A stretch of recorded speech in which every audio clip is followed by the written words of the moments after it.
नमस्कार, मैं जगभूषण शर्मा। हम हैं गुमनाम, बेदम सी आवाज़ है, हो सके तो सुनना।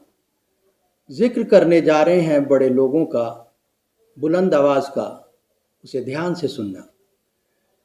ये मैं क्यों कह रहा हूँ, इसे आप गौर करें कि एक 26 अक्टूबर 2025 का मेरे पास इंडियन एक्सप्रेस है और इसमें नीरजा चौधरी जी हैं। बहुत ऊंचा नाम है पत्रकारिता में, दशकों से पत्रकारिता करते आ रहे हैं। हम जैसों को प्रेरणा मिलती है और हम लेनी चाहिए, लेते भी हैं।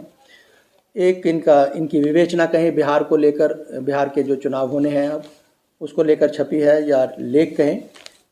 Amid the rise of young faces in बदलता बिहार, पीके इज द एक्स फैक्टर।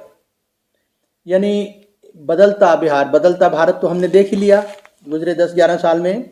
और जो कहते हैं कि युवा जो चेहरे हैं, ये उभरते जो युवा चेहरे हैं, उनमें पीके इज दी, उनका जो पीके प्रशांत किशोर की तरफ इनका इशारा है। वो कह रहे हैं एक अनोखे उनका आकर्षण रहेगा, विशेष आकर्षण रहेगा। इसका इस तरह से आप समझ सकते हैं। इसलिए कि मैं आगे आपके इस पे बात मैं आगे करूँगा, क्योंकि इन्होंने बहुत अच्छा एनालिसिस किया है कि एनडीए और इंडिया के बीच में शुरुआती जो दौर रहा, किस तरह से जो चर्चाएं हुई और किस तरह से इंडिया गठबंधन को ये कहा गया जी बिखर रहा है, ये हो रहा है, वो हो रहा है। ये सारी बातें आपने अखबार में पढ़ी होंगी, सारी चीज़ें उनका इन्होंने जिक्र किया है। साथ में जो वहाँ पे जो कास्टिज़म है, जातिवाद, किस तरह से कौन कौन सी जाति है उनका, और जो पार्टियां लड़ रही हैं, और किस तरह से एनडीए के बीच में भी जो है आपसी जो गफलत पैदा हुई, उसके बारे में भी जिक्र हुआ है। और ज़्यादातर जो जोर है इस पूरे इसके विवेचना में वो पीके पर है कि पीके ने 2014 में आप जानते हैं कि नारा दिया था अब की बार मोदी सरकार, और वही नारा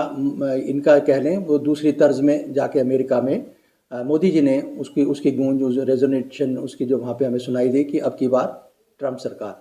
तो उसके बाद इसके अलावा भी इन्होंने जिक्र किया है कि किस तरह से पीके ने चाय पर चर्चा और वगैरह वगैरह, ये जो आज का जो हमारा डिजिटल ईरा है, इसमें किस तरह से ये जो प्रचार है इसमें। और अंत में इन्होंने कहा है कि जो है वो अब गैर सिद्धांतिक जो है राजनीति है, जिसे हम ये इन्होंने कहा है कि आइडियोलाइज्ड जो है ये राजनीति का दौर है। इसमें आप इसमें जो है किसी तरह के सिद्धांत को जोर नहीं दे सकते, या इस पर कोई नहीं होती। जिसके हाथ में ताकत है वही अपने हिसाब से सब कुछ चला रहा है। तो ये इनका एक लब्बो लुआब सा मैंने आपके सामने पेश किया है।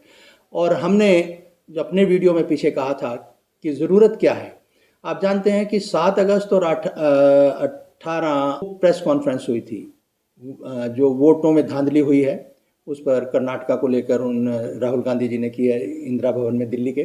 और इस लेख में विशेषकर इन्होंने बहुत कुछ लिखा होगा, एसआईआर पर भी लिखा होगा, वोट चोरी पर भी लिखा होगा, बहुत कुछ। लेकिन मैं इस लेख में बात कर रहा हूँ जो कि क्योंकि चुनाव मुहाने पे हैं, 243 सीटों के 38 ज़िले हैं।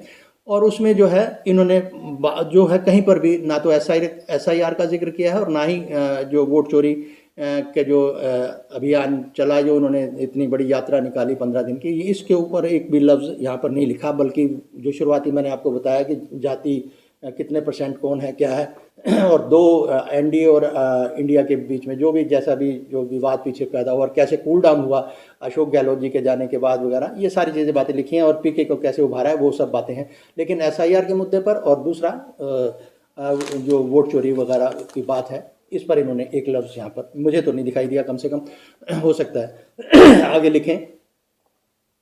तो हमें समझना है कि इस वक्त जो ज़रूरत है, इस जटिल कुटिल राजनीति के दौर में जो संकट उभरा हुआ है, जो संकट मंडरा रहा है, वो लोकतंत्र और संविधान पर मंडरा रहा है।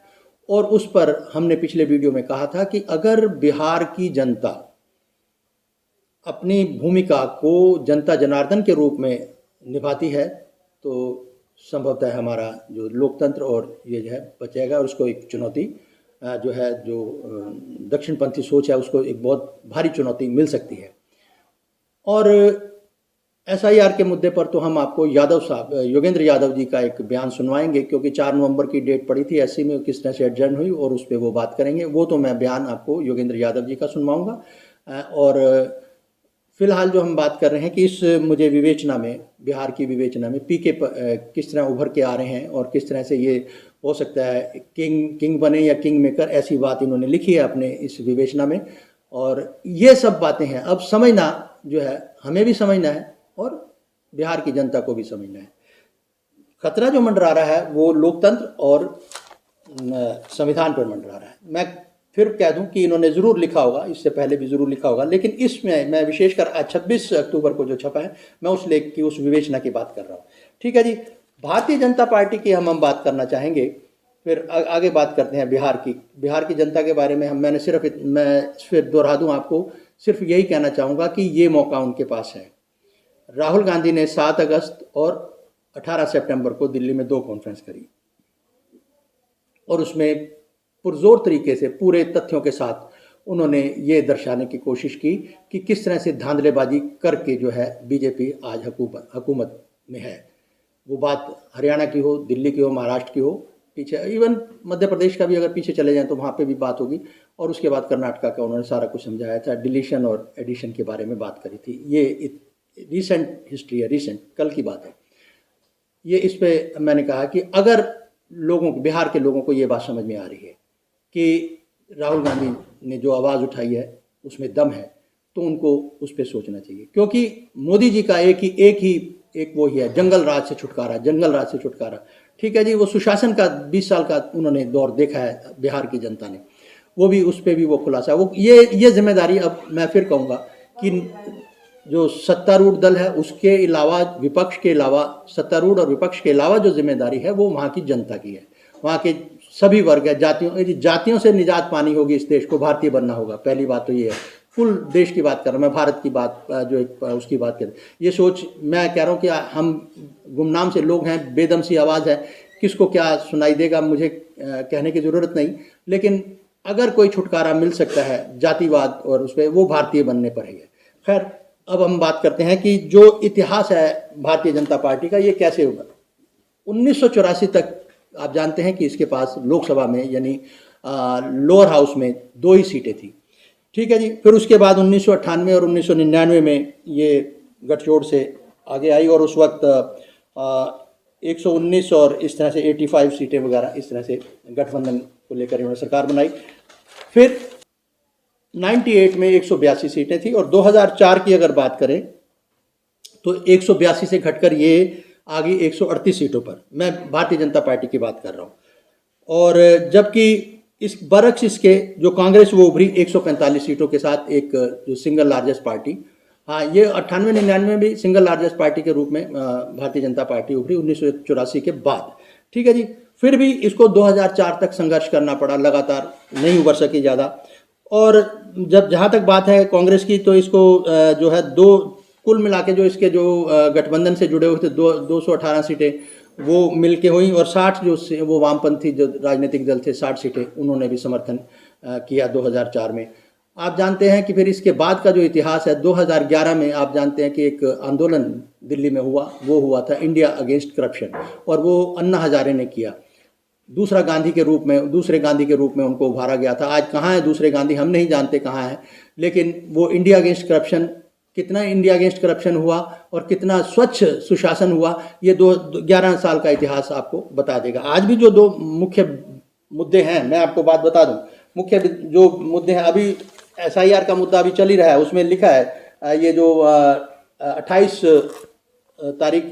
अक्टूबर को जो छपा है अखबार इंडियन एक्सप्रेस, उसमें कहा है कि assembly polls in 4 of 12 next years जो है इनमें assembly in 4 of 12 next years 12 states and UT union territory 51 crore voters after Bihar SIR next round from November 4 नवंबर से अगला जो चरण है SIR का शुरू होने जा रहा है। एक तो बात ये है, और दूसरा एक बहुत विशेष जो मुद्दा आपने एक और देखा होगा कि किस तरह से जो LIC का जो आप देख रहे हैं कि आज किस 34,000 करोड़ का वो है, उस पर चर्चा अब वो अलग से होगी, जब भी होगी, जैसा भी होगा, सारी डिटेल उसमें है। लेकिन यहाँ पर LIC मना कर रही है कि हम किसी के दबाव में आके, सरकार के दबाव में आके हमने मदद नहीं करी, ये उसका शीर्षक है, हम आपको बताएंगे। खैर, ऐसे मुद्दे जो आज गौण हो रहे हैं, कम उस पर चर्चा हो रही है। जो चर्चा हो रही है वो यही है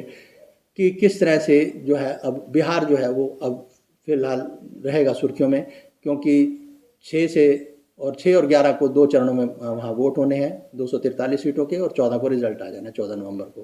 कोई लंबी चौड़ी वो बात नहीं रही। समझना यही है कि हमने आपको भारतीय जनता पार्टी का इतिहास बताया कि किस तरह से ये एक जो 1984 तक 2 सीटों पर थी और उस 2014 आते आते किस तरह से वो आगे बढ़ी, ये सारा आपके पास इतिहास है। और दावा ये था कि भ्रष्टाचार मुक्त भारत बनेगा और स्वच्छ और सुशासन मिलेगा वगैरह वगैरह, ये सारे नारे थे। जो कुछ भी हुआ ये चर्चा अलग से है। हमें समझना जो है वो ये है कि जो मैसेज दिया जाना चाहिए वो जनता को किस तरह से मतलब जगाया जाए, ये संदेश होना चाहिए। बात हो रही थी कि जो उन्होंने 2 कॉन्फ्रेंस करी राहुल गांधी ने, और वोटों की धांधली के बाद, वोटों की धांधली क्या सच में ही अपनी रंगत दिखाएगी बिहार में, क्योंकि वहीं से उन्होंने एक आवाज़ उठाई थी और यात्रा भी 15 दिन की निकाली थी। तो अब वो देखना अब ये है कि अगर ये बहुत बड़ा दाव खेला गया है, मैं आपको बात बताऊं, राहुल गांधी द्वारा, यानी इंडिया गठबंधन द्वारा, अगर किन्हीं भी कारणों से जैसे तैसे बिहार का जो नतीजा है, यहाँ पर एक सोचने वाली बात जो है, जिसके लिए मैं ख़ास तौर पे बिहार की जनता को ये कहना चाहूँगा, वो जिम्मेदार होगी अगर लोकतंत्र और संविधान वो अपने चुनाव के माध्यम से, अपने जो मतदान का अधिकार है उसकी शक्ति के माध्यम से लोकतंत्र और संविधान की रक्षा अपने इस विधानसभा चुनावों में नहीं कर सके, तो फिर आप ये देखना कि बहुत बड़ा एक जो है चैलेंज है इंडिया गठबंधन के लिए और लोकतंत्र के समर्थकों के लिए कि क्या आगे भविष्य में जो है लोकतंत्र और संविधान बच पाएगा। ये बहुत बड़ी चुनौती होगी, क्योंकि इस वक्त जो जिस तरह से वोटों की धांधली को लेकर बात उठी है, वो बात अगर लोगों को समझ में आती है, कितना फ़र्क पड़ता है, अगर क्यों उसकी सच्चाई तो अभी कोर्ट में खुलेगी। हालांकि जो SIT गठित की गई है कर्नाटका में, उसने दिखाऊंगा आपको एक रिपोर्ट कि किस तरह से वो जो है उसने पुष्टि की है कि हाँ, ये जो है पैसे 80 रुपये पर उसके हिसाब से कुछ इस तरह से डिलीशन के दिए गए हैं, एडिशन डिलीशन जो भी उसमें बयान है, वो आपको मैं रिपोर्ट दिखा दूंगा। तो ऐसी रिपोर्ट छप चुकी हैं। बावजूद इसके SIT की रिपोर्ट है, ये उसके विपक्ष का तो जो है वो आरोप है वो है सो है, SIT की जो रिपोर्ट छपी है उसके बाद, और CID का भी इसमें भूमिका थी। घूम फिर के बात वही आती है कि बिहार की जनता क्या जनता जनार्दन के रूप में सामने आएगी, या फिर जैसे मैंने पिछले वीडियो में कहा था कि वो आंखों पे पट्टी बांध लेगी और गांधारी की भूमिका के जो है निभाते हुए। और हम तो अक्सर ये कहते हैं कि देश की जनता को भारतीय बनना होगा। ये जातिवाद जो है हमारे देश में, ये सबसे घातक रोग है, घातक ये नासूर है जिसने ख़राब कर दिया है देश की। जो कुछ इसी का एडवांटेज लोगों को भारतीय बनना पड़ेगा। मैं आपसे फिर एक रिक्वेस्ट कर रहा हूँ, गुजारिश कर रहा हूँ, ये ज़ाती भी है और सामूहिक भी है, और आप देख लीजिएगा, क्योंकि अगर जो देश प्रेमी बन रहे हैं, जो देश कहते हैं, तो देश तो हमारा भारत ही है। तो हमें अगर भारतीय नहीं बनते, और हिंदू मुस्लिम और ये नफ़रत और ये सब कुछ है, इसको अगर हम बढ़ावा देते हैं या इसी को ही हम इसका पोषण और संपोषण करते हैं, तो फिर ये देश कमज़ोर रहेगा, गुलाम है, मानसिक रूप से भी गुलाम है और वैसे भी राजनीतिक तौर पे भी गुलाम रहेगा। आप देख रहे हो कि किस तरह से अमेरिका अपनी जो भूमिका, अपना वर्चस्व और अपना दबदबा वो दिखा रहा है। ये सब क्योंकि चर्चा आप दूसरी तरफ हम ले जाना नहीं चाहते, बिहार से ताल्लुक़ है। और एक जो मैंने आपसे कही थी, हम तो गुमनाम और बेदम सी आवाज़ हैं, हो सके तो सुनना।